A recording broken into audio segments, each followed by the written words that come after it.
Watch me as I fix this artwork. I've been making drawings for many decades. You can learn from me how to embrace your mistakes or blot them out. I will always get straight to the point, offer short videos, and practice storytelling. Please be encouraged to leave your questions or suggestions in the comments section. I appreciate every viewer, and I'm grateful to every subscriber. Thank you for watching. In this video, I'm transforming an old drawing. I fixed her face, but I regret it. This drawing of a woman with an afro was supposed to be an addition to a series, but she turned out a bit handsome. I wasn't sure what it was about her that gave these manly vibes. I posted her to IG already, but I hoped I could improve her. I kept going back to the drawing and tweaking it. The other day, I thought I would give her some sunglasses and see if that helped. After adding the sunglasses, I could see that she just looked manly with glasses. I started thinking maybe it was her haircut that was mannish. So I gave her a bigger afro. Then I narrowed her face and gave her a smaller mouth. I think it did make her less handsome and more feminine. What do you think? However, now I regret changing her face. After all the changes, I wished I had just drawn a new version because now the old drawing is gone. Do you think it was worth it? Here is an instance where fixing may not have been the best move.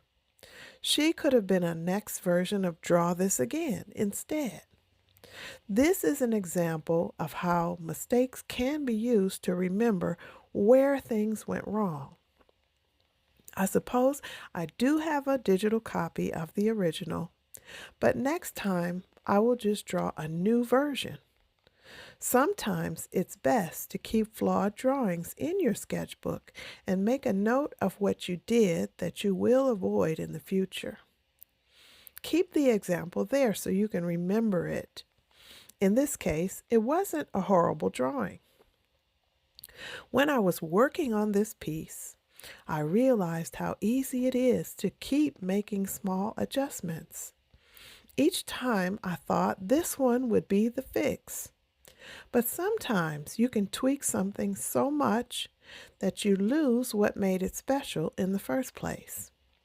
Maybe I should have embraced her strong features instead of trying to soften them.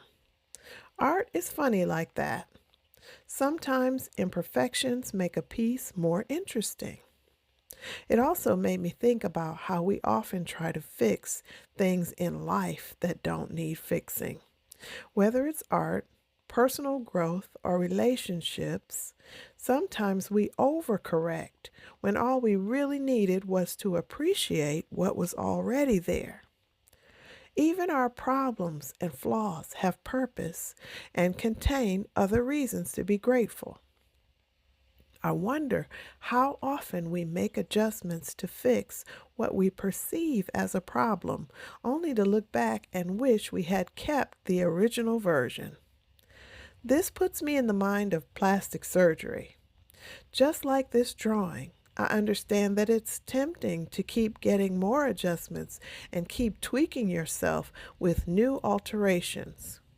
I always wanted a bigger backside, and I'm sure if I'd had the budget for it, I would have been one of the first to get the BBL surgery. Now I see all the women who did get it, and many of them found that the proportions were not quite right.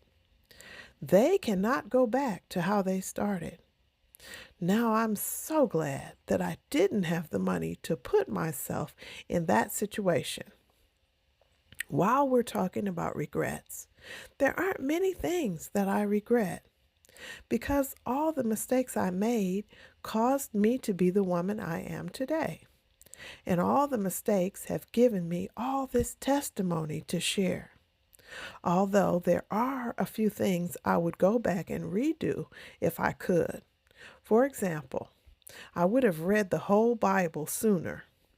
I always loved reading, and I read several books about it, but never read the actual Bible until later in life. I thought that picking the wrong translation would give me a poor understanding.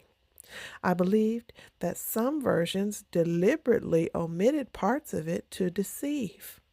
I let this keep me from reading any version. What I have found is that each version is helpful to get a better understanding.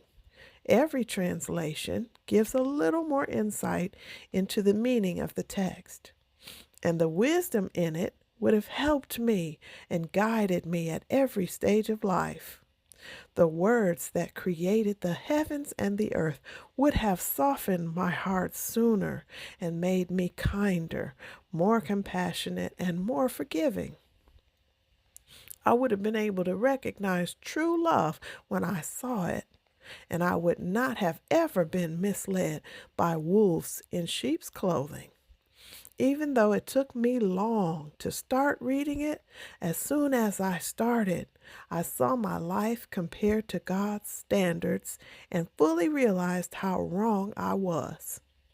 This would have also deleted a lot of my testimony. So I certainly could have benefited, but now other people can benefit as well. Another thing I would redo is one time when I was living in the house my grandmother gave me, and a little girl 2 doors down came over. She was probably less than 6 years old. She asked, "You got some boots for me?" At that moment, I thought it was hysterical that she would think I had boots for her. It would be years later before I realized that I could have scooped her in my car and taken her somewhere to get her some boots. Her mother was a heavy drinker and maybe was not able to get all the things she needed.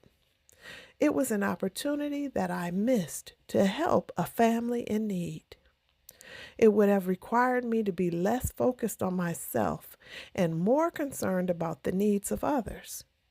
This didn't develop in me until many years later. In fact, I still have a ways to go in thinking about others more than thinking of myself. I think this quality is called humility. This feeling or attitude that you have no special importance that makes you better than others. A lack of pride. So maybe the lesson here is that sometimes we need to leave things as they are. Whether it's a drawing, a decision, or a moment in time, not everything needs to be changed. Some things will be useful as they are, even with their flaws. Problems can cause us to grow and give us lessons to cherish and share in life and in sketchbooks. That is it, and that is all.